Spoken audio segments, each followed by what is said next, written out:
शासनपति प्रभु महावीर स्वामी को हम वंदन करते हैं। सभी गुरु भगवंतों को तिकोतों के पाठ से वंदन करते हैं। श्रद्धावान भाई और बहनों, आपके अंदर विराजित आत्मा को माजलगांव से सुभाष कोठारी का सादर प्रणाम, सादर जय। अंतगढ़ सूत्र पर ये मेरा 71वां वीडियो है। कल के वीडियो में हम देखे कि राजा श्रेनिक ने ये घोषणा की थी, वो ललित गोष्ठी जो 6 पुरुषों का संगठन था, उनको वो बोले तो ये अभयदान दिया था कि तुम्हारे को राजा की ओर से, राज्य की ओर से कोई भी गलती का तुम्हारे को दंड नहीं मिलेगा। इसलिए वो कैसा हो गया, वो उनको निर्भय हो गए। और राजा ने ये क्यों दिया? क्योंकि राजा को पता था कि इन्होंने अच्छा काम किया है तो ये गलत काम करेंगे या दंड मिलेगा, ऐसा काम ये कर ही नहीं सकेंगे, ऐसे राजा की भावना थी। इसलिए उन्होंने वैसा उनको आश्वासन दिया। अब इधर उस नगरी के अंदर एक प्रोग्राम था, एक कार्यक्रम था राज्य की ओर से, तो उसमें अधिक लोग आएंगे, अधिक फूल लगेंगे। इसलिए ये अर्जुन माली क्या करता है, अपने पत्नी को साथ में लेकर जल्दी से अपने बगीचे में आता है। अब वो बगीचे में आता है, फूल इकट्ठा करके ज़्यादा से ज़्यादा फूल बेचने के हिसाब से वो अपने पत्नी को साथ में लाता है। और इधर ये 6 पुरुष है, ये भी क्या होता है, उनको मालूम है कि अपने नगरी में एक बड़ा प्रोग्राम होने वाला है, इसलिए ये भी सवेरे से जल्दी फ्रेश होके बाहर निकलते हैं। अब इनको तो खुली छूट है, किधर भी घूमने की, कुछ भी करने की खुली छूट है। इसलिए वो उस माहौल में घूमते घूमते वो भी नगरी के बाहर में आए। और उन्होंने आने के साथ उन्होंने देखा कि अर्जुन माली अपने पत्नी के साथ फूल तोड़ने के लिए उसके बगीचे की ओर जा रहा है। उन्होंने बगीचे में भी देखा। तब ये 6 पुरुष है, उनके मन में विकार भाव जागृत हो गए। और उन्होंने विकार भाव जागृत होने के वजह से उन्होंने जो नहीं करने का वो काम करने का उन्होंने सोच लिया। अब ये इन्होंने वो सोचा। और ये जो अर्जुन मालिया है, ये पति पत्नी, इन्होंने कुछ सोचा नहीं। इनका एक ही ध्येय है कि हमारे को ज़्यादा से ज़्यादा फूल इकट्ठा करने का है और नगरी के अंदर जाके बेचने का है। लेकिन उनका नियम क्या है? उनका नियम यहाँ है, यह है कि सभी फूल इकट्ठा होने के पश्चात जब भी नगरी की तरफ जाने का, उसके पहले अपने यक्ष को फूल अर्पण करना, उनके वंदन दर्शन करके भी फिर काम को लगने का। तो इस तरह से उनका ये नियम था। अब मेरे को ये समझाओ कि अर्जुन माली का शिक्षण कितना हुआ होगा? अनुमान अगर लगाए हमने तो अर्जुन माली का कोई शिक्षण नहीं हुआ होगा। हमारा कितना शिक्षण हुआ है? उससे अधिक शिक्षण तो हमारा हुआ है ना। लेकिन हम क्या करते हैं, कोई भी नियम लेते हैं तो उसमें गली रखते हैं। लेकिन अर्जुन माली ने कोई गली नहीं रखी। उसने कहा मेरा नियम है या मेरा नियम है। फिर हमारे पचकान कैसे हो गए? दिखने में पचकान हो गए, लेकिन हमारे अंतर के भाव ही नहीं ना पचकान के। हम गली रख रहे हैं। लेकिन अर्जुन माली को कुछ समझते नहीं होते हुए उसकी अटूट श्रद्धा है। फिर हमारी श्रद्धा है क्या? यानी हमारा दिखावा है। इसलिए गुरु भगवंत ये कहते हैं कि तुम देखो, अर्जुन माली की तरफ देखो, उसके पास कोई व्यवहारिक शिक्षण नहीं होते हुए, सीधा साधा व्यक्ति होते हुए भी वो अपने नियम में कैसा अड़ी है। हम है क्या वैसा अड़ी?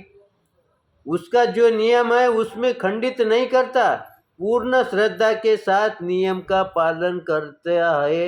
इसलिए गुरु भगवंत कहते हैं कि तुम श्रद्धा से नियम का पालन करते हो क्या? करते होंगे तो समझना तुम अर्जुन मालिक के आगे है, अगर नहीं करते होंगे तो तुम अर्जुन मालिक के बहुत पीछे चल रहे हैं। अब वो अर्जुन मालिक का नियम है। अब ये नियम उन भाइयों को मालूम है। क्यों मालूम है? क्योंकि वो उस नगरी के ही है ना। अब उन्होंने इसको इसके पहले कई बार देखा भी होगा, अर्जुन मालिक को वहाँ घूमते हुए, और उसका नियम भी देखा होगा। लेकिन आज उनके मन में ये विकार भाव क्यों आए? क्योंकि अर्जुन माली प्रतिदिन कम से कम 1-2 घंटा लेट जाता होगा। आज 2-3 घंटे पहले आया है। अब जब पहले आया है उस समय नगरी के बाहर सुनसान एरिया रहता है, कोई लोगों का आवागमन नहीं रहता है, ये एक कारण है। और थोड़ा बहुत सूर्य की किरण भी थोड़ी उदित हुए वाली नहीं होती है, ये भी दूसरा कारण है। और उन्होंने सोचा कि अब हम 6 जने हैं और वो कितने जने हैं? 2 जने। अब देखो यहाँ पर उनके विकार भाव क्यों जागृत हो गए?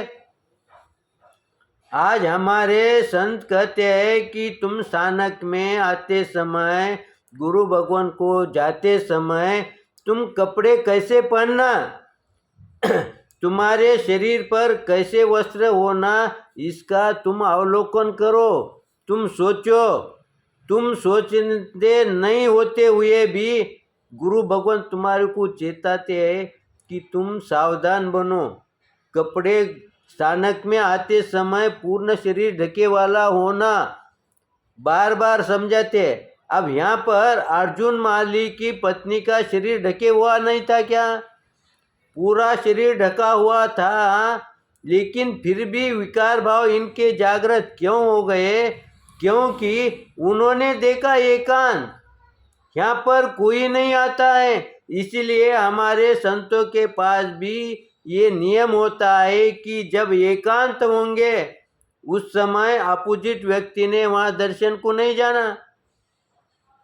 हम कभी कभी सोचते हैं हम इतने दूर से आए हैं, गुरु भगवान हमारे को दर्शन नहीं दे रहे हैं, लेकिन दर्शन क्यों नहीं दे रहे हैं इसका चिंतन हम नहीं करते। हम सीधा से यही सोचते हैं कि हम इतने दूर से आए और हमारे को दर्शन देना चाहिए। लेकिन उनका कहना यह है, उनका मानना यह है कि आदमी का विकार भाव कभी भी जागृत हो सकता है। मौका मिल गया कि अंकुरित होता है। पहले जमीन के अंदर भले ही बीज 2 महीने 4 महीने पड़ा रहेगा, वो सुप्त अवस्था में रहेगा, लेकिन उसको अनुकूल वातावरण मिलने के पश्चात उसमें से अंकुर निकलता ही है।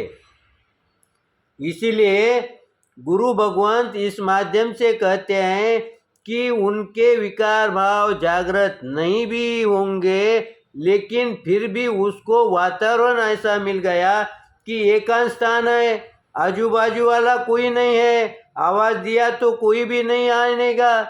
इस तरह से उन्होंने ये विचार कर लिया कि अपने को ये काम करने का है। और वो कहाँ गए?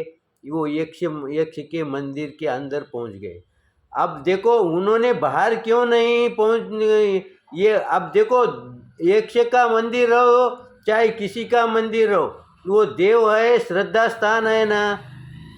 फिर उस समय उसका उन्होंने सोचना चाहिए था ना।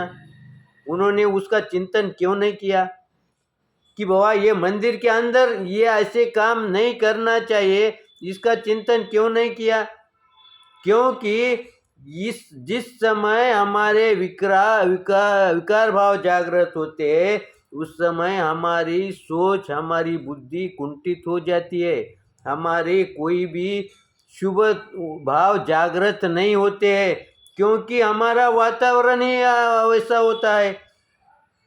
व्यवहार में भी हम देखते हैं, किसी पर क्रोध करते हैं तो हम कभी कभी बोलते हैं कि इतना आदमी क्रोधित नहीं है, फिर इतना इनका क्रोध कैसा जागृत हो गया?